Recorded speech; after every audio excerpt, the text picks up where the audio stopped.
Bienvenidos a un nuevo video de la asignatura Elementos Básicos de Matemática Aplicada de la Tecnicatura Universitaria en Organización de Empresas Agropecuarias. En particular, hoy vamos a repasar conceptos relacionados con la medida, como magnitudes físicas, unidades de medida, conversión de unidades y el tipo de medición. La primera situación que vamos a analizar nos plantea un problema muy común en el ámbito agropecuario: conocer la longitud de un alambrado para presupuestar materiales. En este caso, la magnitud física que queremos medir es la longitud. Para realizar esta medición, una estrategia práctica es enganchar la cinta métrica en un extremo, avanzar y registrar la longitud medida, repitiendo por tramos si es necesario.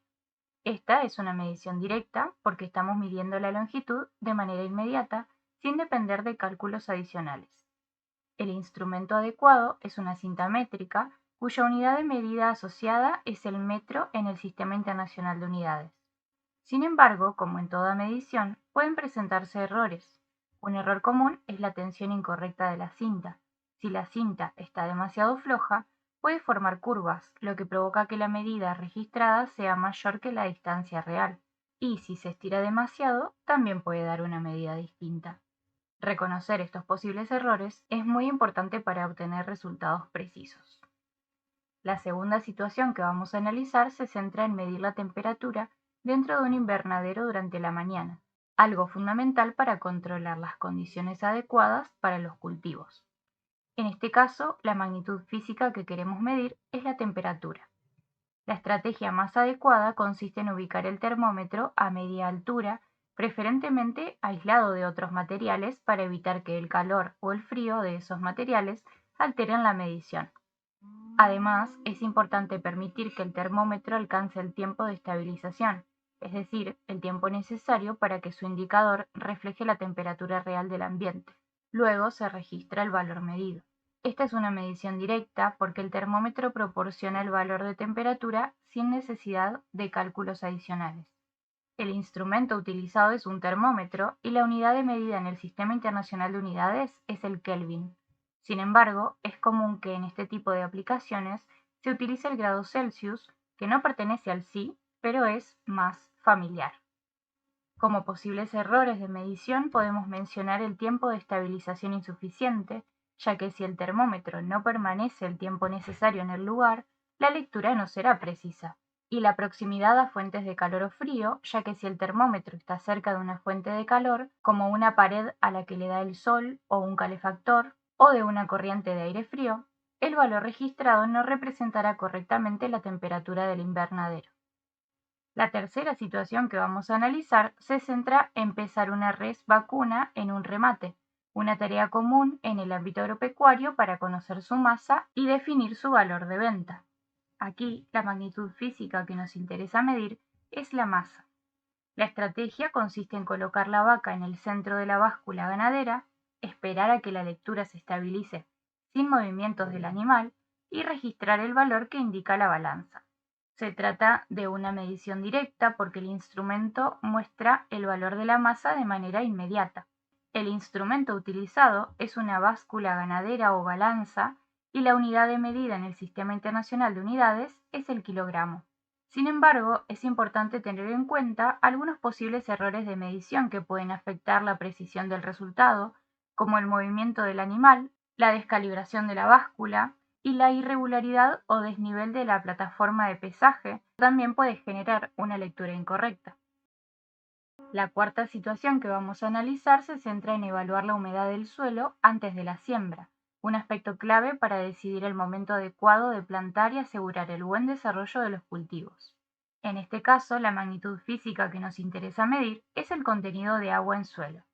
La estrategia consiste en tomar una muestra de suelo y medir su masa inicial, es decir, su masa húmeda, luego secarla completamente en un horno y medir su masa final, es decir, su masa seca. A partir de estos valores se calcula el porcentaje de humedad utilizando una fórmula en la que primero restamos la masa seca de la masa húmeda, lo que nos da la cantidad de agua contenida en la muestra, y luego dividimos esa cantidad de agua entre la masa seca. Al dividir estas dos masas que se expresan en las mismas unidades, se simplifican esas unidades de medida y el resultado que se obtiene es un número sin unidad. es decir, adimensional. Por eso, finalmente multiplicamos ese número por 100 para convertirlo en un porcentaje, lo que nos permite entender más intuitivamente qué parte de la masa seca corresponde al agua presente en el suelo. Esta es una medición indirecta porque el contenido de agua no se mide directamente, sino que se calcula a partir de las diferencias de masa. El instrumento utilizado es una balanza y aunque el resultado es adimensional, se suele expresar como porcentaje. Sin embargo, resulta fundamental considerar algunos posibles errores que podrían afectar el resultado, como la selección de una muestra de suelo no representativa, porque si la muestra tomada no refleja correctamente el suelo del área de interés, el resultado no será válido para toda la superficie. También el secado incompleto de la muestra, ya que si no se seca completamente en el horno, quedará algo de agua en ese suelo y el cálculo de humedad será incorrecto. Y el último ejemplo sería la temperatura inadecuada del horno, porque si no alcanza la temperatura necesaria para secar el suelo, el proceso será insuficiente y si la temperatura es demasiada, puede provocar la pérdida de materia orgánica. Por otro lado, la quinta situación se centra en determinar el volumen de agua almacenada en un tanque para riego, una tarea clave para la gestión del recurso hídrico en actividades agropecuarias. La magnitud física que se busca medir es el volumen.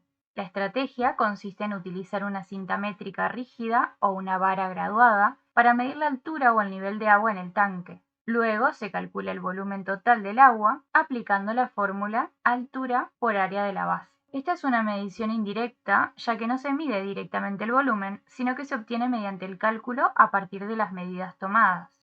El instrumento utilizado es una cinta métrica rígida o vara graduada, y la unidad de medida en el Sistema Internacional de Unidades es el metro cúbico.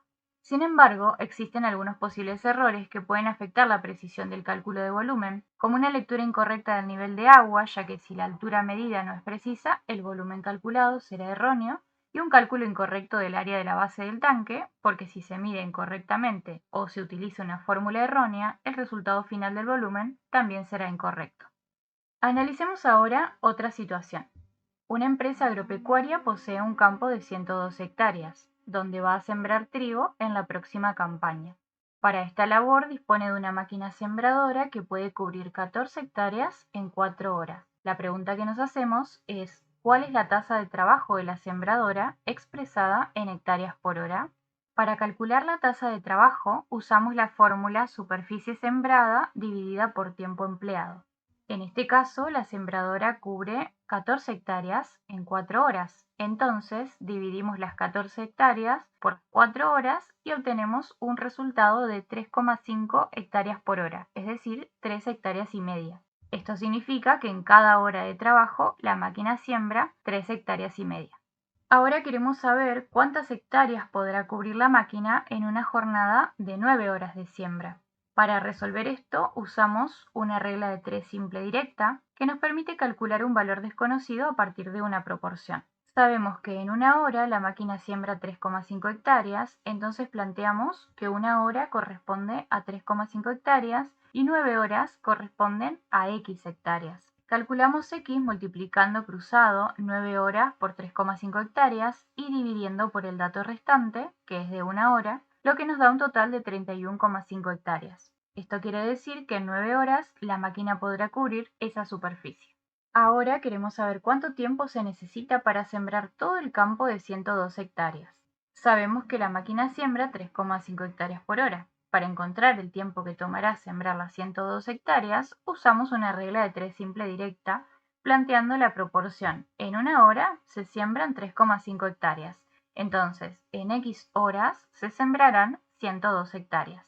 Para determinar el valor de la incógnita, multiplicamos cruzado 102 hectáreas por una hora y dividimos el producto por 3,5 hectáreas. Esto nos da 32 horas, por lo tanto la máquina tardará 32 horas en sembrar la totalidad del campo.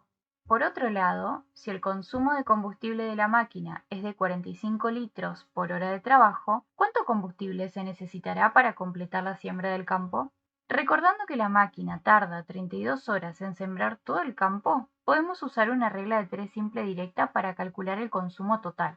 Sabemos que en una hora la máquina consume 45 litros, entonces en 32 horas consumirá una cantidad X. Para calcular X, multiplicamos cruzado 32 horas por 45 litros y dividimos por una hora, lo que nos da un total de 1.440 litros, que es el consumo total de combustible para sembrar todo el campo. Y por último, si para sembrar cada hectárea la máquina debe recorrer 1.000 metros lineales y tiene un ancho de labor de 3,5 metros, ¿a qué velocidad realiza la siembra? Para responder esta pregunta tenemos que tener en cuenta que la superficie que la máquina siembra en cada pasada tiene la forma de un rectángulo de 3,5 metros por 1.000 metros.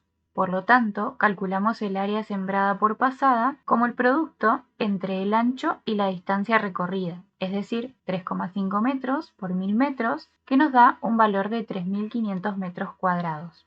Ahora bien, para trabajar con hectáreas, hacemos la conversión de metros cuadrados a hectáreas usando factores unitarios. Sabemos que una hectárea equivale a 10.000 metros cuadrados, entonces multiplicamos 3.500 metros cuadrados por el factor de conversión, una hectárea sobre 10.000 metros cuadrados, y obtenemos un total de 0,35 hectáreas sembrada por cada pasada de la máquina. Además, sabemos que en una hora la máquina siembra 3,5 hectáreas. Para encontrar la distancia que recorre en ese tiempo, usamos una regla de 3 simple directa, planteando que en 1.000 metros recorridos siembra 0,35 hectáreas y en X metros recorridos siembra 3,5 hectáreas. Para calcular la incógnita, simplemente multiplicamos cruzado 3,5 hectáreas por 1.000 metros y dividimos por el dato restante de 0,35 hectáreas para obtener una distancia de 10.000 metros. Nuevamente, al aplicar el método de multiplicar por factores unitarios, podemos encontrar esta distancia expresada en su forma equivalente, que es de 10 kilómetros. Dado que encontramos que en una hora la máquina avanza una distancia de 10 kilómetros, podemos concluir que la máquina siembra a una velocidad de 10 kilómetros por hora. Por supuesto, cabe aclarar que todos estos cálculos han resultado bastante sencillos porque en todo momento estuvimos trabajando con unidades lineales o cuando aparecieron unidades cuadráticas enseguida las pasamos a unidades lineales como hicimos con los metros cuadrados y las hectáreas. Trabajar con este tipo de unidades nos permite aplicar la regla de 3 simple directa cuando lo necesitemos, así como aplicar fácilmente el método de multiplicar por factores unitarios para realizar la conversión de unidades. Sin embargo, tenemos que tener cuidado cuando aparezcan unidades cuadráticas o cúbicas, porque ahí no se puede aplicar la regla de 3 simple y además el método de multiplicar por factores unitarios sufre algunas alteraciones. Por eso los invito a continuar practicando este tipo de actividades y nos reencontramos en el próximo video.